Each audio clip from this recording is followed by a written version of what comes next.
지난 2월 현대차 내부를 떠들썩하게 만든 타이거 우즈의 사고가 있었죠. 하지만 다행히 차가 반파됐음에도 생명엔 지장이 없어 사고 당시 타고 있던 GV80은 최근 미국에서 판매량이 급증하기도 했습니다. 그런데 이 사고에 대해 현대차 그룹의 총수 정의선 회장이 직접 발벗고 나서는 모습을 보여주었는데요. 자국민은 호구라는 국내 네티즌들의 말이 나오게 한 타이거 우즈 사고의 정의선 회장이 보인 반응, 함께 확인하시죠. 지난 4월 말 코로나 사태 이후 처음으로 미국으로 출장을 떠난 현대차 그룹의 정의선 회장이었는데요.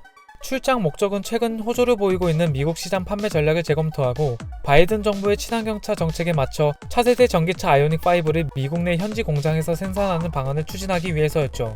정 회장은 엘라바마 공장 내에 있는 아이오닉5 생산 라인을 신설할지 기존 라인을 전환할지 결정하기 위해 현지 상황을 점검하기도 했는데요. 그런데 이런 정 회장의 행보에 국내 네티즌들은 자국민은 호구라는 반응을 보인 거죠. 도대체 무슨 일 때문일까요? 정의선 회장의 방미 이전 중엔 제네시스 GV80을 타다 전복상으로 당한 타이거 우즈를 만나 위로하는 시간도 일정에 포함되어 있던 겁니다. 이를 본 네티즌들의 반응이 정말 발칵 뒤집혔는데요.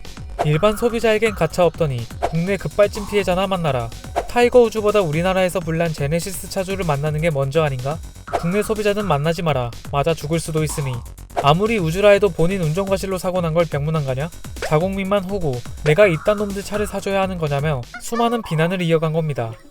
하지만 한편으로는 평소 정 회장과 타이거 우즈는 친밀한 관계를 유지해온 것으로 알려져 있죠. 이에 친하게 지내던 타이거 우즈가 사고를 당한 것을 안타깝게 생각하고 병문안 겸 찾아간 거로 생각할 수도 있을 텐데요. 관계자는 정 회장이 타이거 우즈와 단순 업무 관계를 뛰어넘는 신뢰 관계를 유지해왔다고 전하기도 했죠. 또한 정 회장의 방미 출장 목적이 다분히 사고를 당한 타이거 우즈를 찾아갈 목적만 있던 것이 아니라 미국 시장 내 판매 전략을 위한 계획 수립이 주된 출장의 목적이었는데요. 하지만 국내 네티즌들은 해외 스타가 자사 자동차를 타다 사고가 나자 회장이 직접 발걸음을 해? 라고 생각하고 있죠. 그런데 이런 네티즌들의 반응, 이전 현대차 그룹의 행동들을 보면 충분히 이해가 갈 만하죠.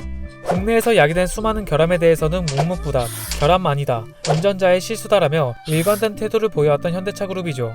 작년부터 현재까지 지속해서 논란이 되고 있는 2.5 스마트 스트림 엔진에 대해서는 입도 뻥끗 안 하고 있고 제네시스 차량에서 불이 나도 원인을 알 수 없어서 수리와 보상을 해줄 수가 없다라고 답변을 하고 급발진 사고가 났을 시엔 브레이크와 악셀을 혼동한 운전자의 실수다라고 답변하는 현대차였는데요. 그러면서 정작 국내 결함 이슈에 관해서는 단순 악성 루매라고 치부하고 유명인의 사고와 관련해서는 다른 행동을 취하니 네티즌들의 거센 반응이 나올 수밖에 없는 상황이죠. 만약 국내에서 발생한 차량 결함 피해자들에게도 올바른 대처를 해왔더라면 네티즌들이 과연 이런 비난만 했을까요? 네티즌들도 이런 식의 비난보단 차량 결함도 아니고 운전자 잘못인데 뭘, 친구가 다쳐 병문안 갈 수도 있지라는 반응을 보여주진 않았을까요? 결국 정 회장의 행동이 네티즌들로부터 비판을 받는 이유는 현대차 그룹 스스로가 만든 거라 봐도 무방하죠. 이번 일 말고도 국내 네티즌들에게 좋은 소리 하나 제대로 듣지 못하는 현대차 그룹인데요.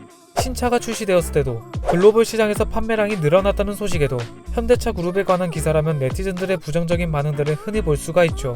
하지만 다분히 이걸 현대차가 싫어해서 무조건 까기만 한다고 할 수 있을까요? 애초에 문제가 없다면 문제가 제기되지도 않기 때문이죠. 오토포스트 이슈플러스였습니다.